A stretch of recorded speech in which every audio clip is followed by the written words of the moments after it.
आदिशक्ती तुळजाभवानी, उभय हिंदुस्थानचा आराध्य दैवत छत्रपती शिवाजी महाराज आणि छत्रपती शिवाजी महाराजांनी या महाराष्ट्राच्या मातीतल्या माणसाला जगावं कसं हे शिकवल्यानंतर याच स्वाभिमानी माणसाला शेवटच्या श्वासापर्यंत लढावं कसं हे शिकवणारे छत्रपती संभाजी महाराज यांच्या पवित्र स्मृतींना अभिवादन करतो।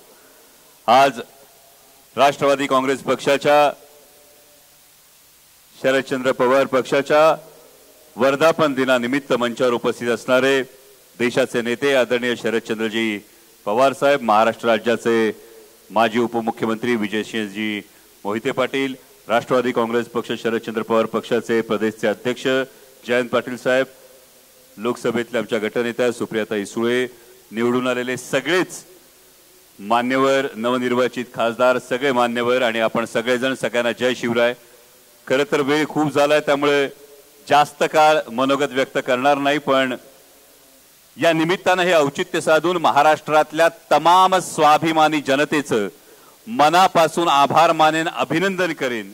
कारण 2024च्या लोकसभा निवडणुकीत खरं तर एक प्रश्न महाराष्ट्राच्या जनतेसमोर होता आणि तो म्हणजे 2024च्या या लोकसभेच्या निवडणुकीमध्ये महाराष्ट्राचा स्वाभिमानी माणूस, महाराष्ट्राची जनता ही स्वार्थासाठी सरपटणाऱ्यांच्या गर्दीत उभी राहणार की महाराष्ट्र धर्म जपण्यासाठी स्वाभिमानाने लढणार।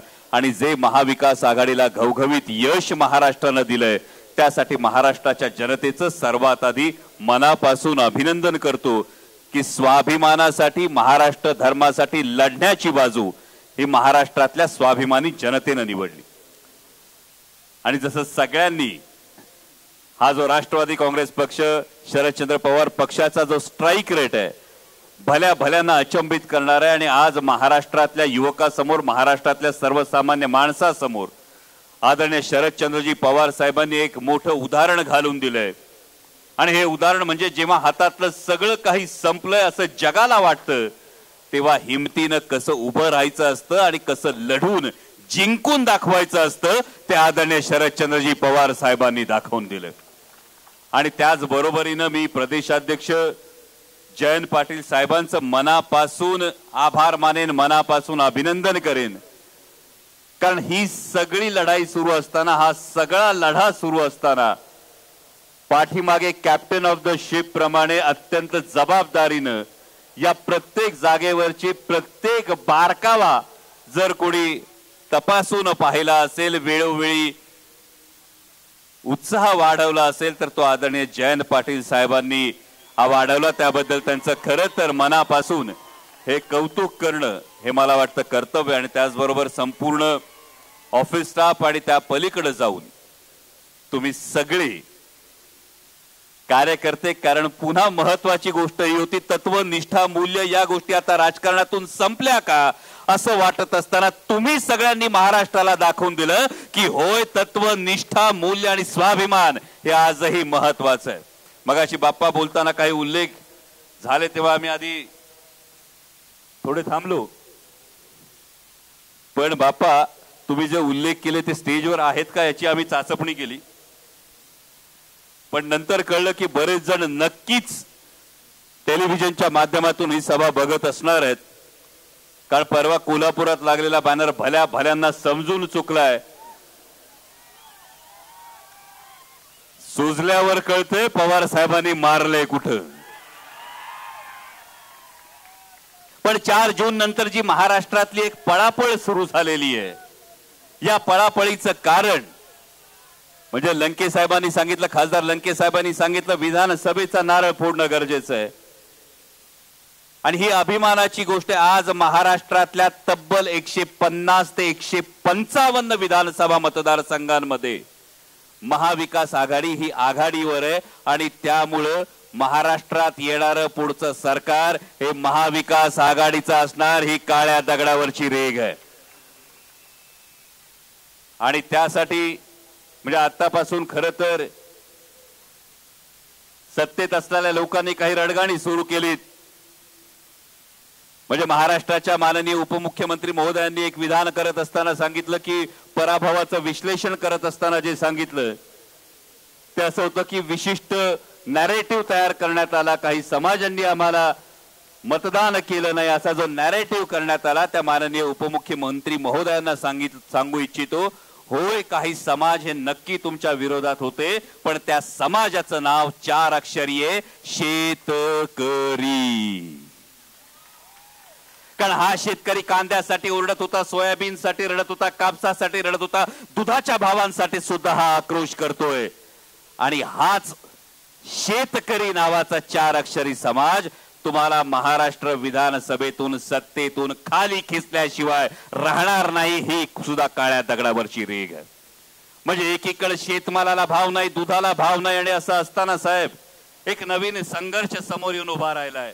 नागपूर पासून गोव्याला जाणारा भक्ती मार्ग असेल किंवा आता आपल्या पुणे जिल्ह्यात नवीन जी टूम काढली ती औद्योगिक द्रुतगती मार्गाची असेल. जेव्हा एकीकडे आचारसंहिता सुरू आहे तेव्हा घाईघाईनी नोटिफिकेशन काढण्याची घाई जेव्हा सरकारकडून केली जाते तेव्हा कुठेतरी दाल में कुछ काला है की सगळी दालच काळी आहे हा प्रश्न निर्माण होतो. आणि सर्वसामान्य शेतकऱ्यांच्या बागायती जमिनींवरून जर असे हायवे जात असतील तर त्याला प्राणपणाने विरोध करणार, हे तुम्हाला आत्ताच निक्षून सांगतो. कारण एक फार मोठं उदाहरण या निवडणुकीत अयोध्येच्या निवडणुकीचं हे बघण्यासारखं आहे. कारण या अयोध्येच्या निवडणुकीमध्ये अयोध्येमध्ये भारतीय जनता पक्षाच्या उमेदवाराचा जेव्हा पराभव झाला तेव्हा हा पराभव कशामुळे झाला तर तोडलेल्या 2200 दुकानं, जवळपास 750 घरं जेव्हा तोडली गेली, जेव्हा रोजी रोटीवर संकट येतं, जेव्हा पोटावर लाथ मारली जाते, घरादारावर नांगर फिरतो, तेव्हा सर्वसामान्य जनता चिडून उठते. आणि ही वेळ आता येत्या विधानसभा निवडणुकीमध्ये आपल्याला दाखवून द्यायची आहे. कारण जेव्हा केंद्रातल्या मंत्रिमंडळाचा शपथविधी होत होता, अनेक बातम्या आपण वाचल्या असतील. या बातम्या वाचत असताना काही बातमी समोर आली की बिहारमध्ये विशेष दर्जा देण्यासाठी किंवा स्पेशल पॅकेजसाठी मागणी होतीये, आंध्र प्रदेशमध्ये स्पेशल पॅकेजसाठी मागणी होती, आणि त्यासाठी त्या बाजूचे घटक पक्ष जे आहेत हे काही प्रमाणात अडवून धरतायत. आणि तेव्हा खरोखर मनात आशा निर्माण झाली होती की एनडीएचे घटक पक्ष जे महाराष्ट्रातले आहेत हे नक्की महाराष्ट्रातल्या तरुणासाठी सांगतील की होय आम्ही पाठिंबा देतो, पण महाराष्ट्रातून जे उद्योगधंदे पळवून नेलेत, महाराष्ट्रातल्या तरुणांचा रोजगार जो पळवून नेलाय त्याच्याविषयी आधी शाश्वती द्या. पण असं झालं नाही. असं वाटलं होतं महायुतीतले घटक पक्ष सांगतील की होय आम्ही पाठिंबा देतो, पण तो देत असताना अरबी समुद्रातलं छत्रपती शिवाजी महाराजांचं स्मारक ते आधी होण्याचे आम्हाला शब्द द्या. पण हे कुठंही झालं नाही भावांनो. आणि हे जे घडलं नाही याचा जाब आता येणाऱ्या निवडणुकीत आपल्याला विचारायचा आहे. आणि मगाशी रोहित दादानी साहेब जी विनंती केली हीच विनंती आपल्याला करू इच्छितो. कारण या संपूर्ण निवडणूक प्रक्रियेमध्ये अनेक ठिकाणी प्रचार करत असताना सुद्धा अनेक जण सांगण्याचा, निवडून आल्यानंतर अनेक जण प्रयत्न करत होते, आम्ही आतून मदत केली, आम्ही शांत राहिलो. आणि त्यानंतर अनेक जण चर्चा करतात, पत्रकार विचारतात, घर वापसीची ज्यांची इच्छा आहे त्यांचं काय.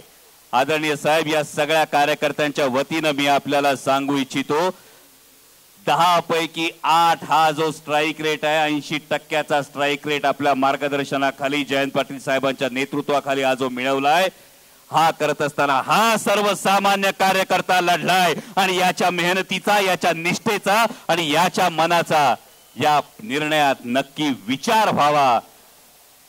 जे आहे ते आपल्या हिमतीवर, आपल्या मार्गदर्शनाच्या बळावर, आपल्या उरातल्या हिमतीवर आणि आपल्या मनगटाच्या जोरावर आहे.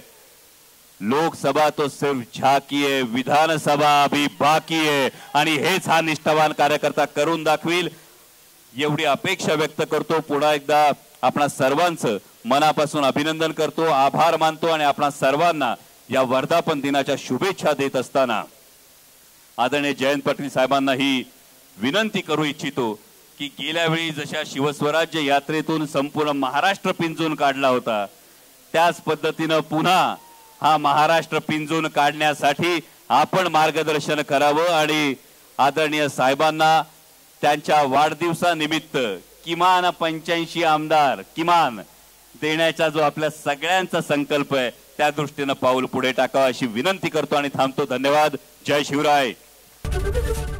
एबीपी माझा, उघडा डोळे बघा नीट.